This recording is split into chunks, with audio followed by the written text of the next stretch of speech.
A Brief History of Indian Independence, from the Mughals to the Mahatma. Written and narrated by Aarush and Ayur. Prologue. The Land of India. From mountainous Afghanistan in the north to the serene backwaters of Kerala in the south, from bustling Mumbai in the west all the way to Cambodia in the east, spanned the vast kingdoms of Hindu rulers up to 1300 CE. Thousands of people from all over the world still visit the two grandest temples built by those ancient Hindu kings, the Angkor Wat in Cambodia and the Chola temples in South India. The kingdoms were fabulously rich. They made up more than a third of the world's economy. Over time, they splintered into smaller and smaller kingdoms. From around 900 CE, Islamic armies from the Middle East conquered parts of these ancient kingdoms, and their new empires reached all the way to Delhi in North India. Built around 1100 CE in Delhi, the Qutub Minar still stands tall today, an emblem of those changing times. Over the next few centuries, clans and kingdoms rose and fell across the land, until the time came for the great Mughals.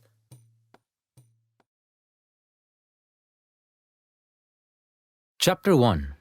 The Rise and Fall of the Mughal Empire. The Mughal Conquest. A few centuries were yet to pass until the birth of a nation called India. Upon the land on which it stands today spanned one of the greatest empires the world has ever seen, the Mughal Empire.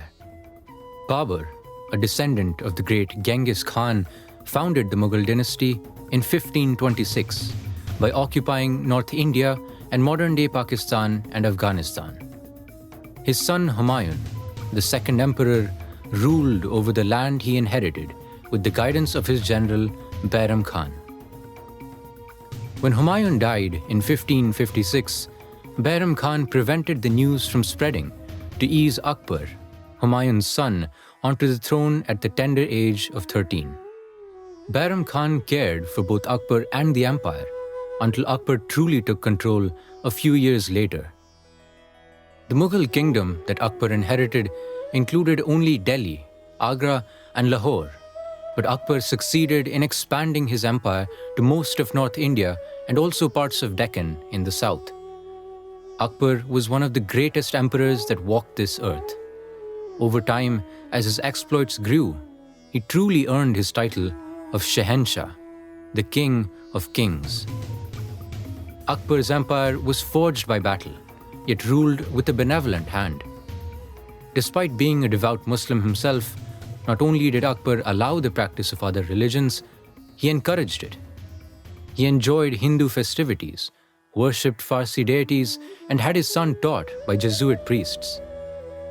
He abolished the jizya, a tax that Hindus had to pay to practice Hinduism.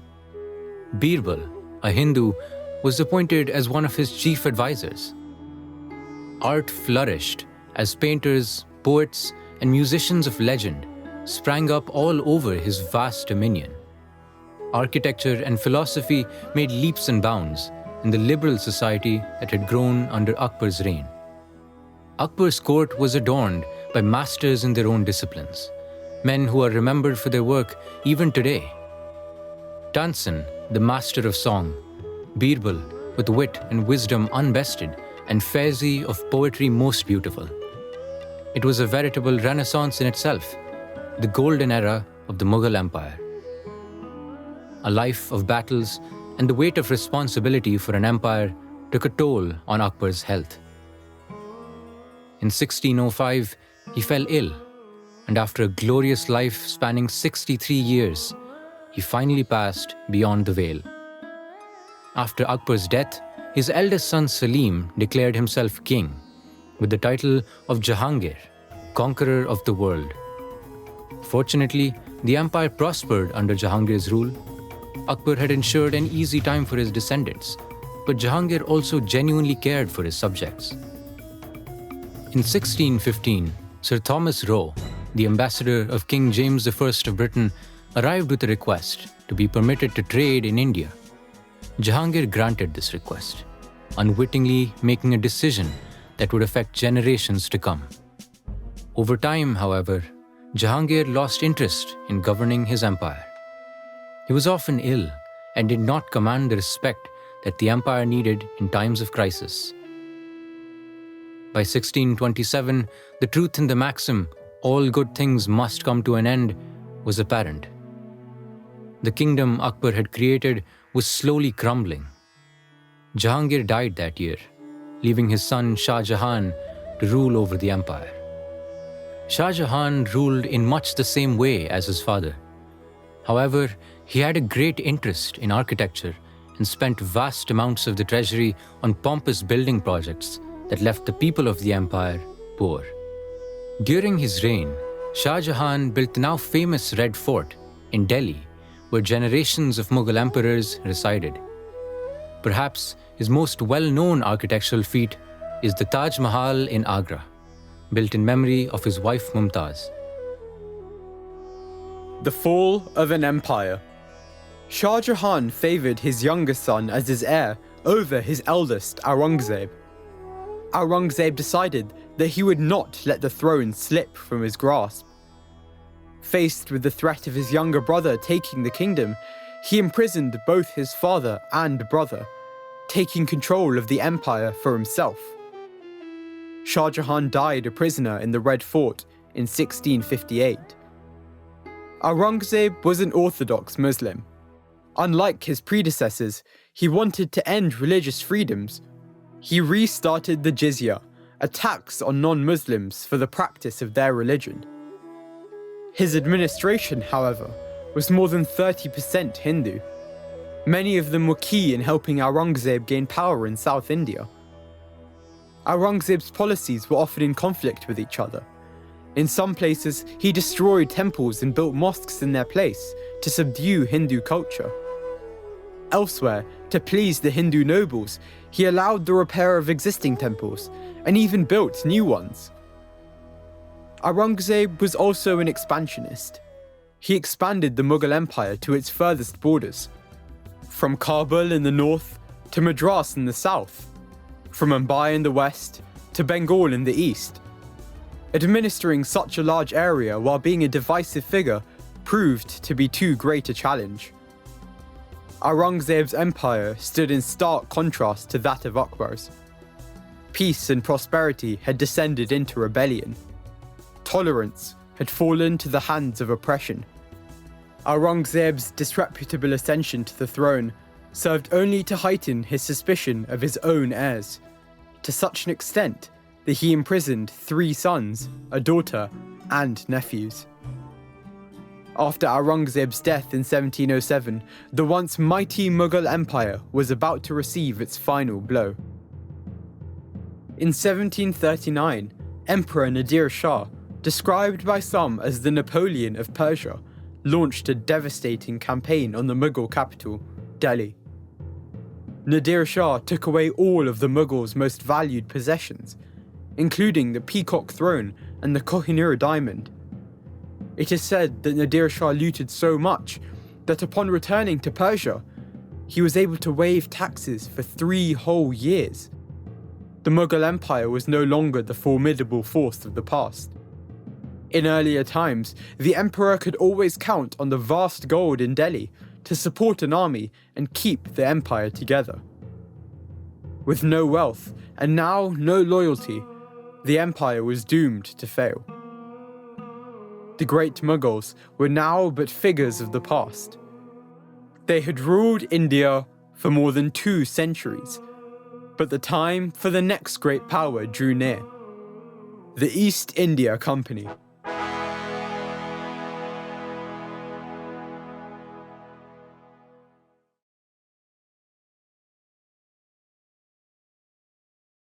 Chapter 2.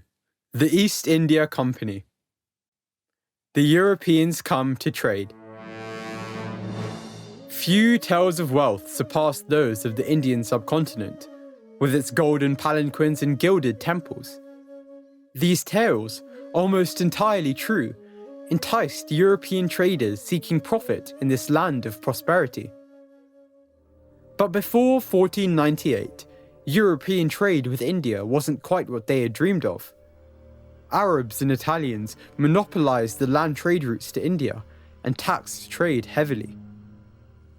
Europeans were all too eager to seek out a new tax-free route. In 1498, the Portuguese explorer Vasco da Gama discovered a direct sea route between Europe and India. Besides the Portuguese, the Dutch, French, and English were quick to make use of this newly discovered Indo-European sea route. However, direct trade by sea was not without its problems. The European countries began fighting for domination over trade with India. Where the traders found safe ports to dock, they built trading posts. As trade flourished over hundreds of years, these small outposts turned into fortresses to protect their wares from pirates and bandits.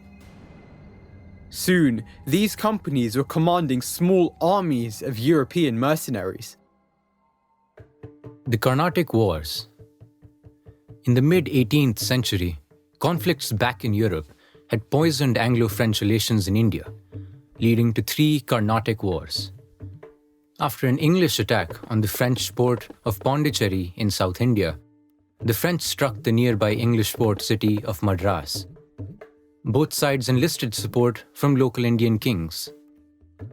The Europeans were surprised to find that their small but well-equipped and well-trained forces were more than a match for the local Indian kings' larger but badly equipped and undisciplined armies. In one battle between the French and the Nawab of Arcot, 400 European soldiers defeated the Nawab's army of 10,000 men. At the same time, Britain and France fought all over the world for control of swathes of land in Europe, India, and America. The third and final Carnatic War was an extension of these battles, which came to be known as the 7 Years' War. Britain successfully defended Madras and captured French Pondicherry. The French were forced to sign the Treaty of Paris, which severely limited their power in India. Now that the British East India Company was the only European power in India, it was free to focus on expanding its territory and returning more profit to its shareholders in England. A new power, the British East India Company, was taking shape on the Indian subcontinent. The Battle of Plassey. Bengal was the center of the world's silk and cotton trade and the wealthiest region of India. For a long time, the Nawab of Bengal was too powerful for the company to challenge. After his death, his successor Siraj-ud-Dawla did not command the same respect. Rich Indian merchants paid millions to the company's general, Robert Clive, to replace Nawab Siraj-ud-Dawla with a more subservient Nawab. Not wanting to go out without a battle, the Nawab rallied his troops. In 1757, the forces met in Plassey in West Bengal. What followed was an event of political intrigue. The English found a traitor in Siraj-ud-Dawla's general, Mir Jafar. On the day of the battle, Siraj-ud-Dawla led a charge into the British position. The traitor, Mir Jafar, did what he was told. He held his troops back, refusing to aid his leader, and watched as the Nawab's small force was slaughtered. For his dishonorable deed, Mir Jafar was given the honorable Nawabi, and so the British had Murshidabad, the residence of the Nawab in Bengal. The Battle of Buxar. The power the British gained over parts of Bengal made them even more ambitious and aggressive. These early victories fueled their desire to control the whole region. With the help of Mir Jafar, they systematically emptied the Murshidabad treasury of enormous quantities of gold, silver, and precious jewels. Having exhausted their use for Mir Jafar, the company replaced him with Mir Qasim, yet another figurehead. Qasim realized that the British would soon have a stranglehold upon the whole of Bengal. He allied with the forces of neighboring Awadh and Delhi to attack the British forces in the Battle of Buxar, but they were soundly defeated by the more powerful army of the East India Company. The company had now gained firm control over the whole of Bengal, the richest province of India. The Great Famine. By 1764, the company had the Divani, or right to collect tax, over all of Bengal. As the people of Bengal and the British government would soon find out, giving a private company the right to govern a wealthy state would have disastrous consequences. In 1769, the people of Bengal looked to the skies in despair as the annual monsoon rains failed. The Nawabs of old would lower taxes if the crop yield was poor, but the company wanted to collect taxes come rain or drought to fill the pockets of their officers. When the lack of rain led to an inevitable lack of crop production, the farmers no longer received a reprieve. The results of this heedless profit-seeking went far beyond simple poverty. In 1770, a famine took the lives of 10 million Indians in Bengal, almost as many people as lost their lives in the Holocaust and American slave trade combined. That same year, the company increased taxes by 10%. Rule Britannia. The men of the company were returning home with riches few in England could dream of. At the same time, the company was asking the Bank of England for a bailout after failing to collect taxes in the years following the famine. The king and parliament saw that something was wrong with the way that the company was being run. In addition, after seizing Bengal, the company built an army much larger than Britain's. There was great unease among the politicians and aristocracy that a rogue company would be a threat to their rule. The bailouts gave Parliament an excuse to take control of the company. With the Regulating Act of 1773 and the subsequent Pitt's India Act, the company no longer had free rein over India. The acts forced the company to report to Parliament, and in addition, the men at the very top would be members of the aristocracy and Parliament. Britain was finally to fly the Union Jack in India.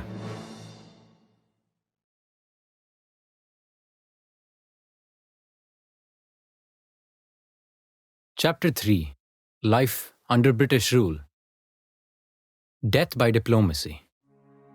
The East India Company by now had captured large areas of land, but they did not yet have control over all of India. In a twist of fate, what would allow the British to finish their expansion was a method of diplomacy introduced by the French. It was called a subsidiary alliance. The independent Indian princely states were in constant fear that their neighbors would attack at any time. The East India Company offered them a deal.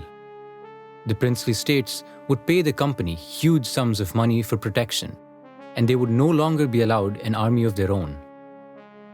They would also have to consult the company for most major policy decisions. Many kings, being short-sighted, naive, and greedy, signed on to the subsidiary alliance, unaware that they would be the last of their lineage to sit on the throne. The company also lent some princes money, but if they did not pay back their debts on time, the company would seize their land. Final blows. However, not all of the princes were so easy to fool.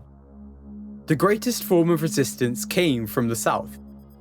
The kingdom of Mysore had long been a thorn in the side of the Mughals, and now that a foreign invader was ruling, they were even more determined to cause trouble. Hyder Ali and his son Tipu Sultan ruled over most of South India and were allied with France against Britain. Over the course of the Anglo-Mysore Wars, Hyder Ali and Tipu Sultan would give the British a harder time than anyone else. Hyder Ali defeated the British in the First War, and Tipu Sultan defeated them again in the Second. However, by the Third Anglo-Mysore War, British technology had advanced much more than the Indians, and the tactics of guerrilla warfare that Tipu had used were becoming less and less effective. He was soundly defeated. In 1799, in the fourth and final Anglo-Mysore War, Tipu Sultan was killed. The British, after decades of turmoil, had complete control of the south. But Tipu was not the only reigning power the British were yet to face. After the decline of the Mughals, the Marathas, originating from the modern-day state of Maharashtra, had annexed enormous swathes of land. At its peak, the Maratha Empire encompassed almost half of the Indian subcontinent. However, this power was not enough to ensure their survival. The Marathas defeated the British in their first war. They barely clung on to power after the Second Anglo-Maratha War, and they were completely subdued by British power in the third. Sepoys. The army that the British controlled was mostly made up of Indian soldiers, known as Sepoys by their British fellows. The company saw the Indian populace as a vast reserve of untapped manpower. The question was how to use them. The company offered regular pay that was higher than in many other jobs, and the lack of unity amongst the people meant they had no qualms about working for foreigners. The people were also divided by caste and religious customs. So it was that the many Sikhs and Biharis came to don the well-known English red jacket and wield the rather unwieldy musket. The British had turned the Indians on themselves. However, discrimination against Indians was common practice in the army, as Indians could only rise to the rank of Sepoy, equivalent to captains in modern armies. This was the highest rank they could achieve while remaining in the field, and it ensured no Indians made their way into command. An industrial ravage. For thousands of years, Indian loom weavers produced the finest textiles in the world. The rich merchants of ancient Rome used to complain that their wives would spend all their money on Indian cloth. However, with the Industrial Revolution in England, the British were keen to promote their new goods at the forefront of the world's market. The market for Indian textiles was immense. The cheap factory-made British fabrics were far inferior to the exotic hand-woven textiles of Indian weavers. The British traders came up with a draconian solution. They forced the Indian weavers to sell exclusively to them for practically nothing. For those who did not comply, their looms were broken and thumbs cut off. The final nail in the coffin was the extremely high tax placed upon Indian-made goods sold to Britain. The weavers, once the pride and joy of Indian business, had been crippled. Indian trade was yet another victim of colonial policies. Britain's factories now used Indian prints to make textiles with Indian cotton, only to be sold back to the very same people whose livelihoods they had destroyed. Reform and education. The period of British rule in the early 1800s was a strange time for the subcontinent. While the British judges had the power to change laws, they often turned a blind eye to the evils in Indian society. Reformers such as Raja Ram Mohan Roy, however, did not. The caste system, initially set up based on the instruction of the Vedas, the Hindu holy scriptures, was designed to categorize society on the basis of occupation. The caste system prescribed a structure of 4 main castes: the Brahmins, who were teachers; the Kshatriyas, who were kings and warriors; Vaishyas, who were merchants and craftsmen; and Shudras, who were the working class of society. It did not take long for the Brahmins to turn this simple structure into a hierarchy of power and worth in a way that corrupted the initial goal of the caste system. Under the influence of their teachings, Kshatriyas, who had political power, and Vaishyas, who had monetary influence, soon did the same, looking down upon the next caste in turn. The result of this corruption was extensive discrimination towards the Shudras. As Hindu king after king came and went, each no less discriminatory than the last, the lower castes cared less and less for their rulers, eventually welcoming the Mughals and then British invaders that overthrew their current rulers. The caste system held back the progression of India for hundreds of years and thrust swathes of people into poverty. The British, on the other hand, did not see caste, and jobs offered to one Indian were offered to all. With the help of rich Englishmen, Raja Ram Mohan Roy founded the Hindu Institute of Calcutta to teach physics, maths, and chemistry outside the framework of the caste system. He also successfully campaigned against the practice of sati, or forcing a widow to throw herself on her husband's funeral pyre. Meanwhile, in the eyes of the people, British occupation was removing jobs, dignity, and their own customs. The people of India were seething with rage. In 1857, that pot boiled over.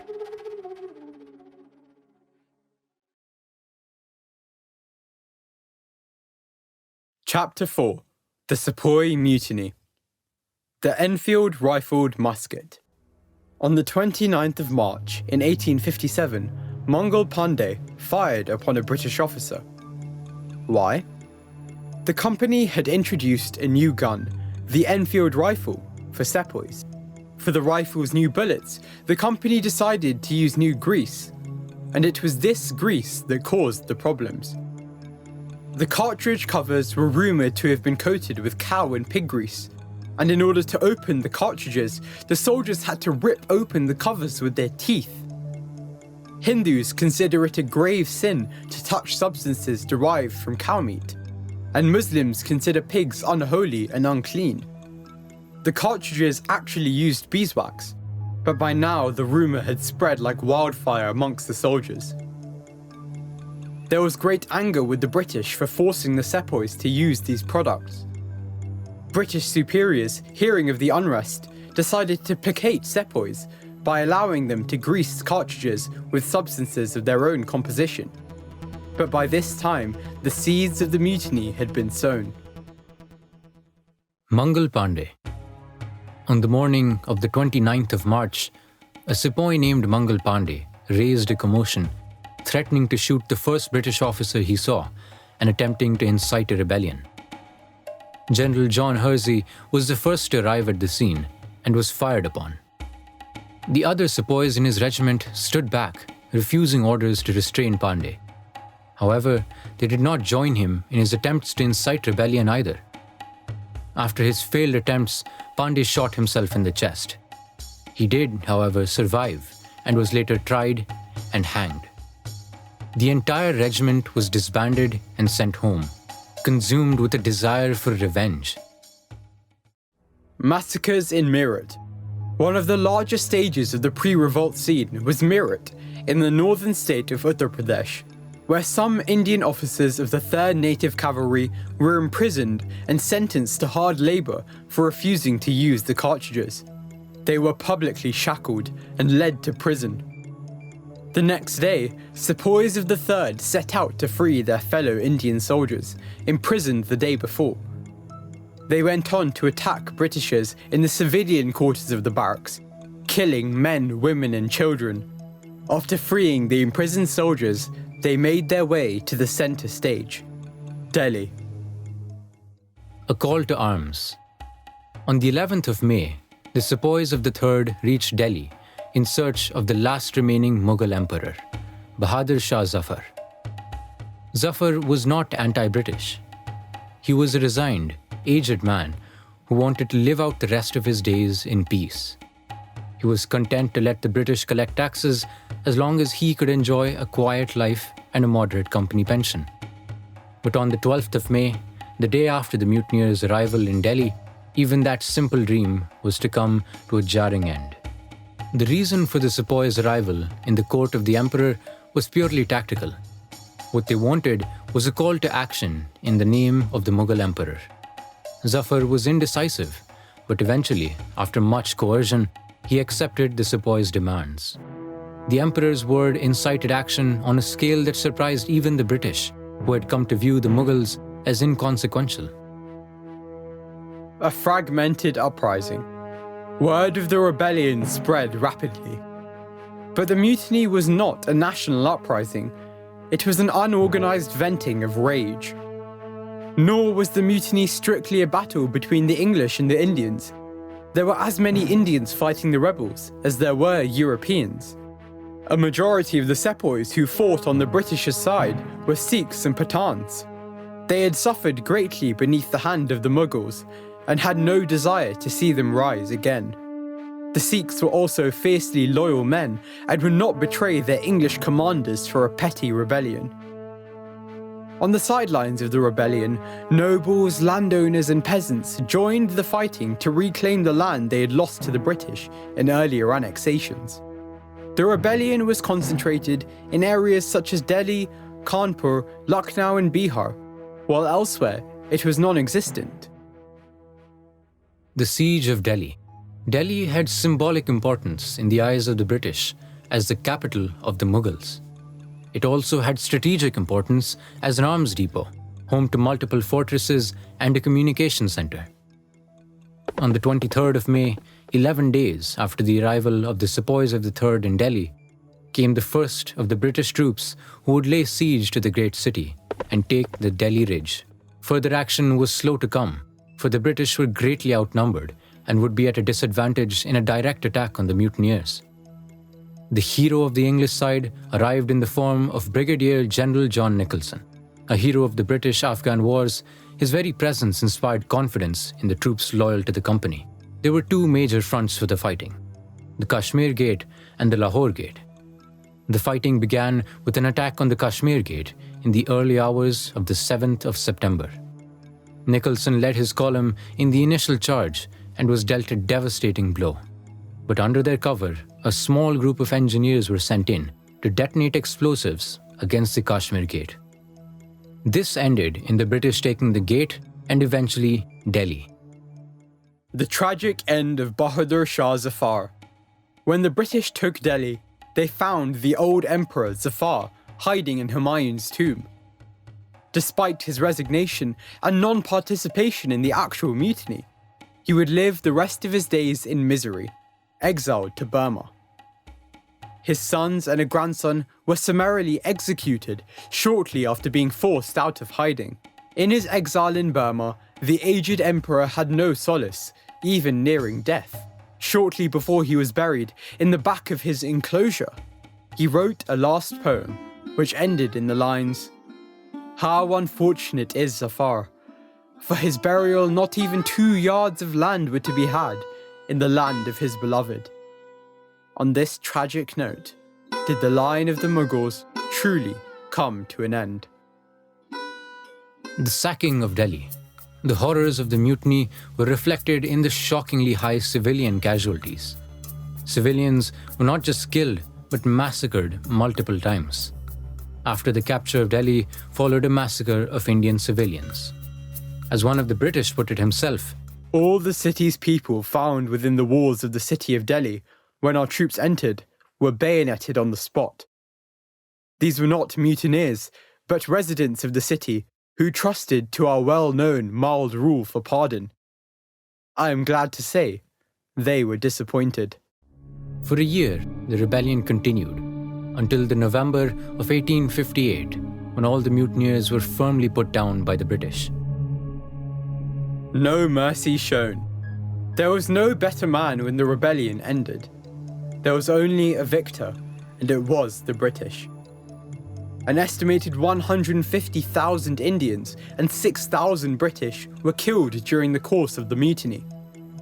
Of these 150,000 Indians, 100,000 were civilians. Of the 6,000 British, many were women and children. The brutality of the British was displayed in many incidents during the course of the mutiny. Thousands of sepoys and civilians even assumed to be rebels by the company were hanged without trial, on a scale that shocked even the British Parliament. The rebellion had a great impact back in Britain, having shown that the company could not keep peace in India by itself. There was a desire for much greater regulation of the company by politicians who wanted India to be more like Britain's other colonies. In the aftermath of the mutiny, the company was liquidated. The government took control under the monarchy of Queen Victoria. And in 1858, India became a true colony of the British Empire.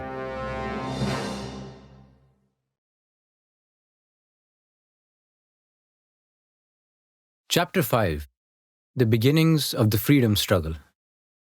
Railways, middle-class men, and politics. Interestingly enough, it was two rather disconnected and seemingly irrelevant developments that brought about the true nationalist movement: Western education and the railway. As more middle-class Indians seeking to join the Indian civil service took part in the British-introduced Western education system, the ideas of liberty and democracy made their way into the minds of the Indian society. People were made aware of the rights of man and began to question prevalent religious teachings. More importantly, they began to question the government and the principles of colonialism. The railway served as a catalyst, bringing together like-minded, English-educated young men, spreading ideas, information, and culture.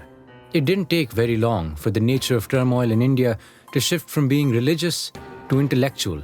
This would prove to be one of the greatest things that ever happened to the movement.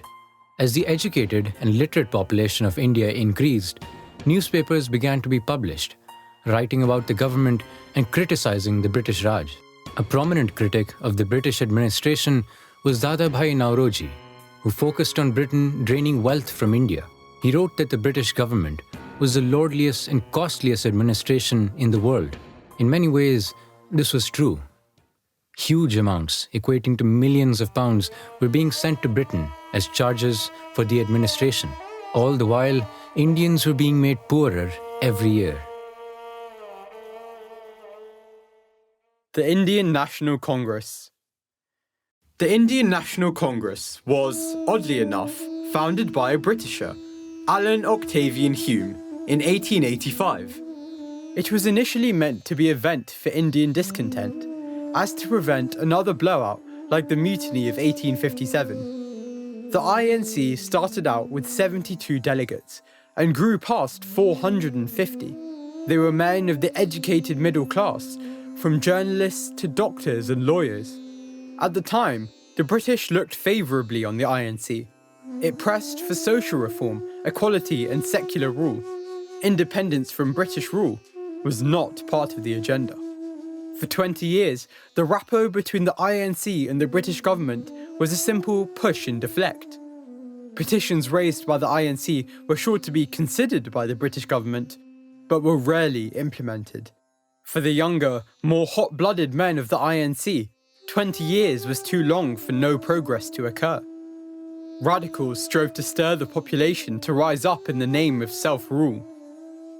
There was some wisdom in this, in realizing that no nation could be freed without the complete support of its people. The trio of Lala Lajpat Rai, Bal Gangadhar Tilak, and Bipin Chandra Pal, known as Lal Bal Pal, called for strikes and boycotts against the British. As it turned out, they were far ahead of their time. Divide and rule. In 1905, under Viceroy Curzon, who ruled India on the king's behalf, the decision to divide Bengal into two halves was made. It was, on one hand, purely administrative. Bengal was simply too large to be effectively governed as a single state. But the lines along which the split was carried out was what caused the outrage. Bengal was divided into East and West, the East housing a majority of Muslims, and the West home to more Hindus. The puppet Nawab of Murshidabad, Ali Qadir, was against the split, until he was bribed by the British with a sum that would be worth over £12 million today. Contrary to British expectations, instead of dividing the religions, it brought them closer together. In the face of a common threat, the people united in protest, and the partition was reversed in 1911. This showed the people that popular protest could work, as well as that no Indian prince could truly be trusted.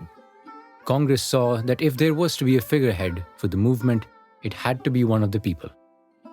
The British began to fear the radicals, and at an INC meeting in 1907, many were arrested on charges of sedition. Bal Gangadhar Tilak spent 6 years in jail, and upon his release in 1914, he became the first leader of the independence movement. Swadeshi.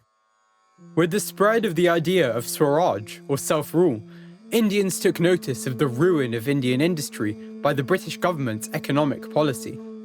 Their solution was simple and effective: the boycott of British goods, along with the production of homespun Indian goods, spread from Bengal outwards.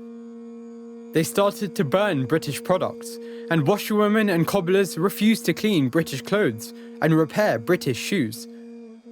The Swadeshi, or self-reliance movement, was as much pro-Indian as it was anti-British.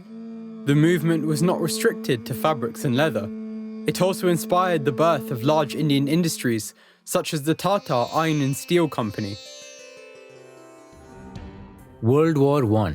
The Great War began in 1914, shaking the foundations of Europe, Great Britain, and its empire. Without the consent of the Indian people, the British decided that 1.3 million Indian soldiers would fight for Britain all across the world. A deal was arranged between the INC and the British government, in which India would be given Dominion status, or effective home rule, in return for their help. Dominion status, enjoyed by the majority white countries such as Australia and Canada, meant that the monarch of Britain was still the ruler, but countries had their own government and legal systems. However, when the war ended, the British reneged on the deal. Nearly 75,000 Indian lives had been lost fighting Germany in Africa and Europe, but Britain barely even acknowledged Indian involvement. In the post-war Treaty of Versailles, Britain accepted the clause that all people had a right to self-rule. Somehow, this did not apply to their colonies. India had supported them and suffered shortages of food and water for months for their efforts. It was a travesty.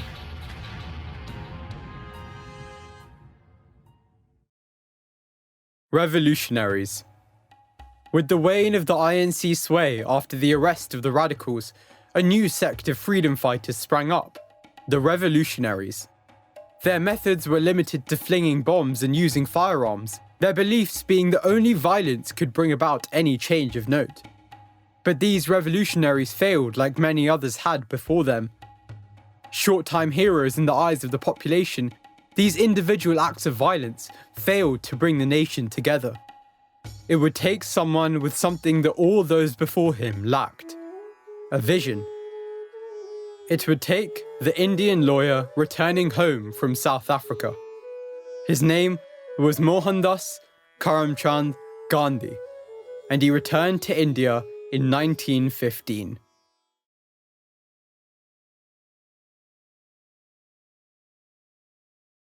Chapter 6. The Mahatma. Origins of a Freedom Fighter. Gandhi studied British law in London and went to South Africa to practice.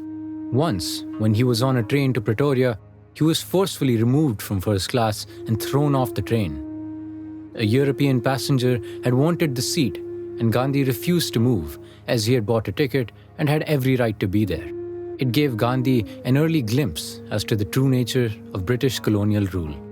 Despite his experiences, he thought of himself as an equal subject of the British Crown, and in 1900 organized a group of Indians into a volunteer ambulance force to help British troops in the Boer War. In South Africa, in 1906, a new law required all colored people to carry an identity card at all times. This was part of the wider apartheid system under which colored people were not allowed in the same schools, colleges, or even allowed to use the same water taps as white people. Gandhi organized a peaceful resistance movement against this discriminatory law, for which he and many of his fellow activists went to jail 4 times. There, they were made to do hard labor, such as breaking rocks into stones, until in 1913, the British withdrew the law. While his time in prison would have discouraged any other man, it only strengthened Gandhi's resolve to spread his methods across India. Gandhi returns home. In 1912, in South Africa, Gandhi met the man he would later on describe as his mentor, Gopal Krishna Gokhale, an Indian politician and reformer. Gokhale taught Gandhi about India's need for social reform, and most of all, independence. Although Gokhale died soon after in 1915, Gandhi always remembered his advice: that Indians needed to be brought together as one nation. Gandhi's success in Africa established his reputation.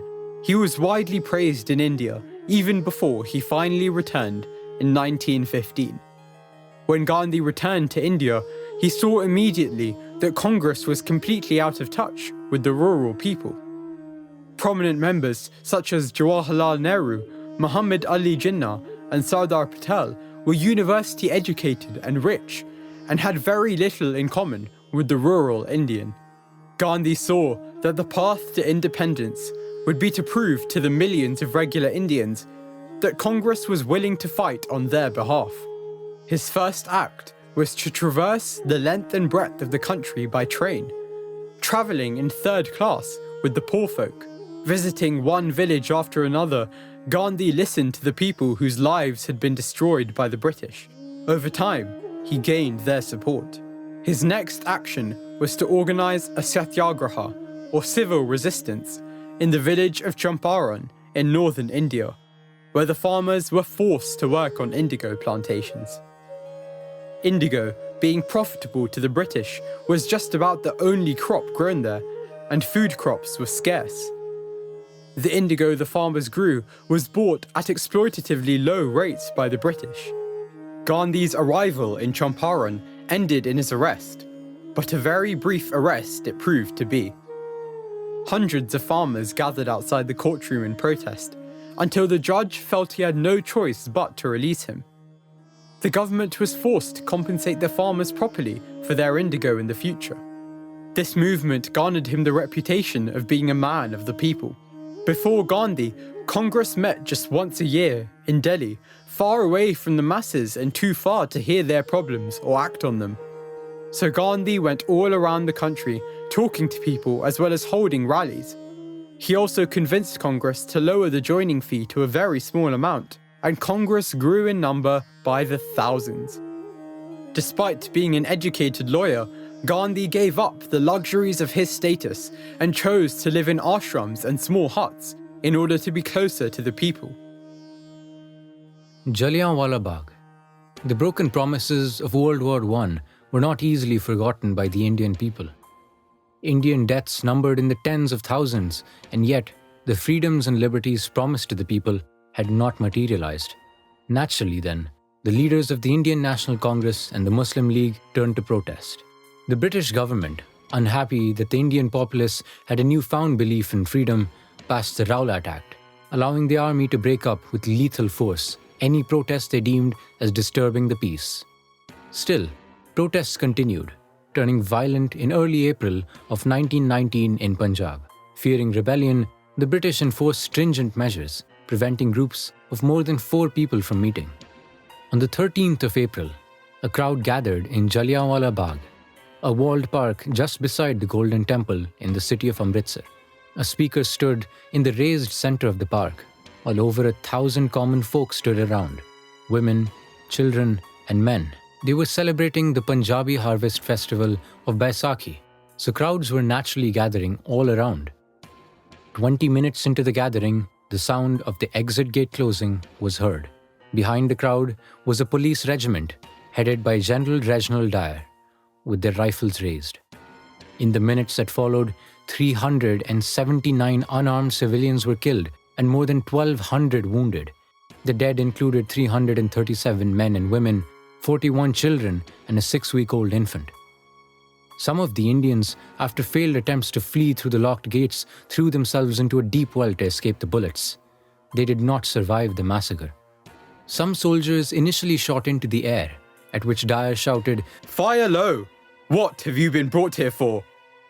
He later proudly boasted, "Over 1,600 shots were fired, and none were wasted." General Dyer was hailed as the man who saved India by none other than Rudyard Kipling, a British author of great prominence. Despite the intended meaning of the statement, in a strange sense, it proved to be true. The massacre was heinous enough to garner international attention, and more importantly, make the whole of India take notice. Even Winston Churchill, who was once quoted as saying that non-white people were primitive, was shocked by the attack. He called it An episode without precedent or parallel in the modern history of the British Empire. An extraordinary event, a monstrous event. An event which stands in singular and sinister isolation. Simply put, he said that the offence amounted to murder. Even a man who viewed Indians as subhuman could recognize that the massacre of unarmed civilians was unjustifiable. Churchill wanted Dyer returned home to be punished. However, there was a great deal of public support for Dyer in England, and the Army Council voted to simply allow him to resign. He returned to England, where a campaign by the newspaper The Morning Post had raised over £1 million in today's money for him. Meanwhile, the families of the Indian victims received a total of £1,500. Until then, the British had persuaded some Indians that they were ruling for the benefit of India. Many had seen British law as a fair system and the British as benevolent rulers. The massacre at Jallianwala Bagh showed the Indians the truth. It showed that despite loyalty towards Britain in World War I, the British did not respect India or Indians. In his outrage, the great Indian poet Rabindranath Tagore renounced his knighthood, writing to the Viceroy, "I wish to stand shorn of all special distinctions by the side of those of my countrymen, who, for their so-called insignificance, are liable to suffer degradation not fit for human beings." Non-violent non-cooperation. In September of 1920, the time had come for the dawn of the non-violent non-cooperation movement. In principle, it was a simple concept. The country ground to a halt as Indians simply stopped working. All British goods were boycotted and taxes were ignored. A symbol of this period was the bonfire, lit all around the country, fueled by British goods. The movement was a success like no other. For the first time, a protest was truly national and at the same time entirely non-violent. The idea behind it was to attack the profits the British made, but not the British themselves. If the British were in India to make money, Indians would have no hand in it. In just 1 year, Indian imports of Lancashire cotton had dwindled to half their previous volume. Until February of 1922, the movement had succeeded in remaining non-violent. Men and women alike had shown great courage in resisting the guns and batons of the police without a single finger lifted in retaliation. But on the 2nd of February in Chowri Chowra, Uttar Pradesh, protests against food prices were met with brutality. In return, a mass anti-police gathering was organised. In an attempt to control the crowd, the police officers fired on the protesters, killing 2. Protesters chased a group of firing Indian policemen back into their police station and then set the station on fire, resulting in the death of 22 policemen. Despite pleas from top Congress leaders including Nehru and Sardar Patel, Gandhi ended the movement. Gandhi felt that Indians were not ready for sustained non-cooperation and that if violence continued, the British would crush Indians as they had in 1857. He was also afraid of what independence would look like if it was born out of violence. Gandhi was soon arrested, and at his trial, he asked to be punished harshly, as he had clearly broken the law. The judge refused, calling Gandhi a patriot and a great leader, and remorsefully sentenced him to 6 years in prison, but he was released after serving just 2. The Purna Swaraj Resolution. Despite the ultimate failure of the non-cooperation movement, it served as an eye-opener to the Indian people. After regrouping in 1929, Congress announced its new resolution of Purna Swaraj, or complete freedom. Indians would no longer be content with more liberal British rulers or even with dominion status. Only one thing could appease the people: complete freedom. Civil disobedience. While in his ashram at Sabarmati in Gujarat, Gandhi was seeking the next step in the movement, which he finally found in the form of the salt law. The law prohibited Indians from producing their own salt, which created a British monopoly on it, and an extremely profitable one at that. British-made salt was taxed at 80% of its production cost. The fact that salt was such an essential good made the tax an extremely far-reaching one, affecting all, from the richest Indians to the poorest. The extensive reach of the law was precisely the reason Gandhi chose to break it.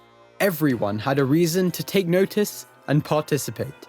On the 12th of March in 1930, Gandhi began the 400-kilometer walk from his ashram in Sabarmati to the seaside village of Dandi. Starting out with only 78 followers, with every village he passed, their numbers grew. The marches would begin at dawn, stop at a village in the afternoon, and then continue until nightfall, when they would stop again at the next village they passed. The march was no touch-and-go affair. The entire journey had been elaborately planned. The villages they would stop at, the shelters to be made, times of arrival and departure, and the numbers to expect. Before the march, Gandhi had written to the Viceroy Lord Irwin a list of demands regarding the future of India, and a polite reminder of what would happen were his demands not met. Irwin was confident the march would never go through, so Gandhi received no reply. But on the 6th of April, Gandhi collected his first handful of salt from the shore of Dandi, and the Satyagraha began. The movement spread across India, with millions producing and now selling their own salt. The government was not idle. They were powerless to do anything during the march, as Gandhi had broken no law. But once he touched the salt on the Dandi beach, the government responded harshly. Almost 90,000 freedom fighters were jailed. Men, women and children alike were beaten and thrown into prison. Despite the police brutality, the protest remained entirely peaceful in most places. On the 14th of April, Nehru was arrested, and on the 5th of May 1930, Gandhi was arrested again. Sarojini Naidu, who had been the first female president of the INC, took up the baton, leading a march to the British-owned salt factory at Dharasana, another seaside town. At the factory, the unarmed marchers were beaten with clubs, but they did not resist. The American journalist Webb Miller wrote, "Not one of the marchers even raised an arm. Prisons around the country filled up with injured freedom fighters. The Salt March did not result in any compromise from the British, but it did give the nation a sense of unity. They were one country fighting against the tyranny of the British." The arrests garnered worldwide media coverage for the march itself and the aftermath. The British Raj's self-proclaimed image of benevolent rule was broken, for the whole of India and the world to see. The march, the government's violent reaction, the people's peaceful struggle, and especially the horrific scenes at Dharasana were instrumental in bringing support to the Indian cause.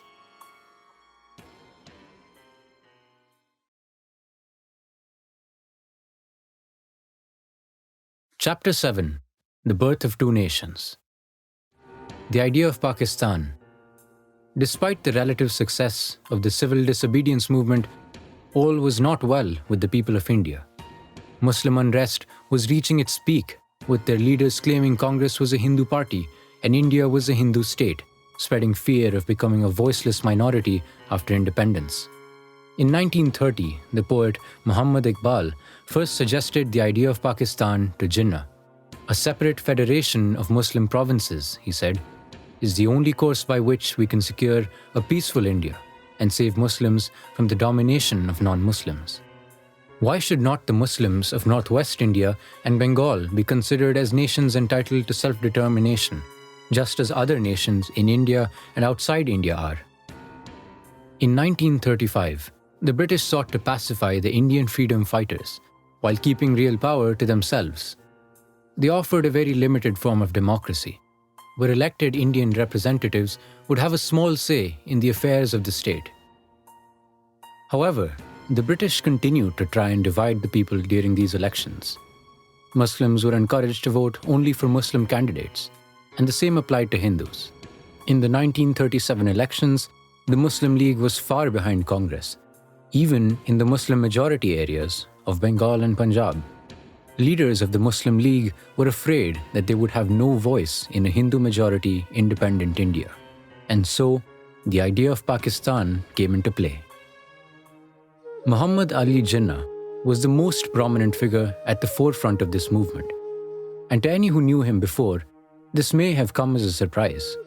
A British-educated lawyer, Jinnah was initially a strong believer in Hindu-Muslim unity and was outspoken on the subject during his days in Congress. He had even defended Hindu Congress leaders, including Tilak, against charges of sedition brought against him by the British. But when Gandhi outshone him to the point of obscurity, he became the president of the Muslim League and instituted a complete reversal in his ideology. Jinnah spread the idea that Muslims would become a second-class minority in India and began to promote what he had once so strongly opposed. World War II. By early 1942, Japan had seized Burma from the British and were threatening to invade the Indian province of Bengal. If Japan gained control of India, it would deal a massive blow to the British and American war effort in Asia. Britain's allies pushed Churchill to promise India independence. To get full Indian cooperation, Churchill reluctantly sent Sir Stafford Cripps to get Indian support, but without giving up British control. In World War II, 1.7 million Indian soldiers fought under the British flag. Without the aid of Indian troops, Britain would likely have fared far, far worse than they did. Despite this, the British offered only Dominion status, which was no prize at all. Britain also wanted to create a separate state for Muslims, continuing their policy of divide and rule. Nehru and Gandhi, combined with Congress, demanded that the British leave India as soon as possible. Their thoughts were that Indian forces would be able to defend India from Japan, and that Japan were less likely to invade if the British left. No compromise could be reached. Gandhi proclaimed, "We shall either free India or die in the attempt." Mahatma Gandhi, his wife Kasturba, Nehru, and the rest of Congress leadership were arrested and jailed on charges of sedition and campaigning against the war. Meanwhile, Jinnah and the Muslim League had cooperated with the British and continued to further the cause of Pakistan. The Bengal famine of 1943. During World War II, India had become one of the main sources of crops and other resources for the Allied war effort. In 1943, the rains failed in Bengal as they so often did. Instead of waiving taxes or easing the farmers' burdens, Churchill decided to continue stockpiling Indian grain in Europe, just in case the Allies needed it. Many British officers were shocked at the needless famine occurring around them and begged Churchill to allow charity and respite. On hearing that so many Indians were dying, Churchill asked, "Why hasn't Gandhi died yet?" In the end, 3 million people died, and it was obvious that the British had learnt nothing from the Bengal famine of 1770. Far from demoralizing the population, the famine only strengthened the people's desire for independence. The Quit India movement. What followed was a nationwide protest, the scale of which unnerved the British. While swiftly quelled, the government was shaken at how widespread the protest had been. In July 1945, Winston Churchill was voted out of office and replaced by the more liberal leader Clement Attlee. Unlike Churchill, Attlee was willing to let the now outdated empire split up. 1946 was not a happy year for Indian unity. Despite conclusive meetings regarding the transfer of power from British hands to Indian, Jinnah and the Muslim League were encouraging religious riots in Bengal and Bihar. Violent riots, leaving thousands dead. Despite Gandhi's continued pleas to rethink his stance, Jinnah remained firm on Pakistan. He laid the blame on Gandhi, the Viceroy, and the British, and used the riots to give traction to his demands. On the 20th of February in 1947, it was decided the British government would transfer power to Indian leaders by June of 1948. Lord Mountbatten, the last Viceroy and a close relative of the Queen, was tasked with handing over power. Upon observing the violence raging throughout the country, he advanced the date as early as the 15th of August 1947, not wanting to take responsibility for the inevitable death that would be unleashed by the partition. Meanwhile, it had been decided that Pakistan was to be given Balochistan, Sindh, and Punjab in the north, as well as divisions of Bengal in the east. To make matters worse, the boundaries between Pakistan and India were drawn randomly by the British diplomat Cyril Radcliffe, leading to border disputes that continue even today. The nation of Pakistan was born, but in circumstances of great tragedy. In just weeks after the decision, millions of Hindus and Muslims were forced to move as a result of the partition, leaving behind their property and possessions. Violence erupted with great ferocity along the borders. More than 1 million people lost their lives as a result, and relations between the two newly forged countries were poisoned for decades to come. The Constitution of India.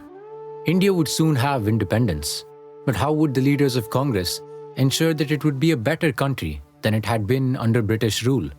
An elected Constituent Assembly was established in 1946 to write a constitution.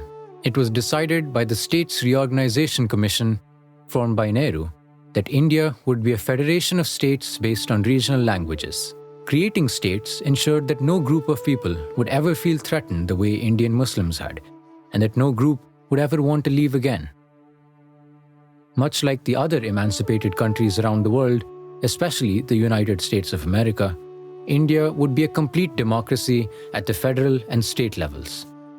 To firmly establish these principles, every single citizen of India was guaranteed the right to vote. At a time when African Americans found it almost impossible to vote in regions of the United States, all men and even women of all religions and castes were given a vote in India. Independence. Despite the tragic circumstances, independence itself was a hope, a promise unlike any other to the Indian people. On the 15th of August 1947, Pandit Jawaharlal Nehru was sworn in as the first Prime Minister of India. He proclaimed, "Long years ago, we made a tryst with destiny, and now the time comes when we shall redeem our pledge, not wholly or in full measure, but very substantially. At the stroke of the midnight hour, when the world sleeps, India will awake to life and freedom." And indeed, when the tricolour was raised atop India Gate to the swell of the national anthem, the truth in his words was apparent. India, it seemed to say, what an idea.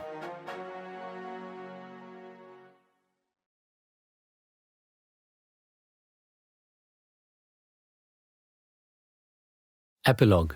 After independence. Independence was theirs, but the toils of the people were not yet at an end. They had an entire country to build. Many great men and women were involved in the creation of modern India, but perhaps none so great as Sardar Vallabhbhai Patel.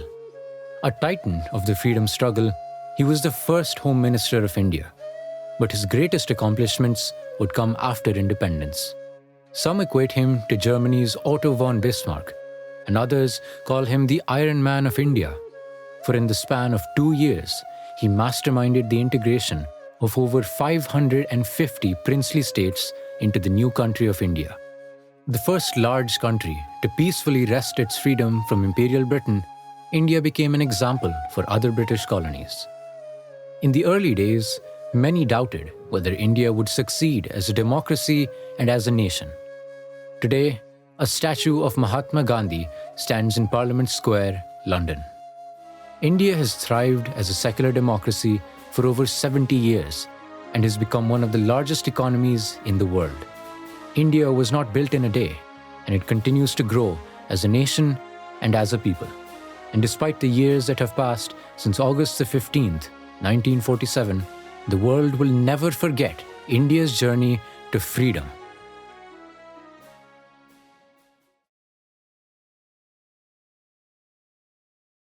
Closing credits. A brief history of Indian independence, from the Mughals to the Mahatma.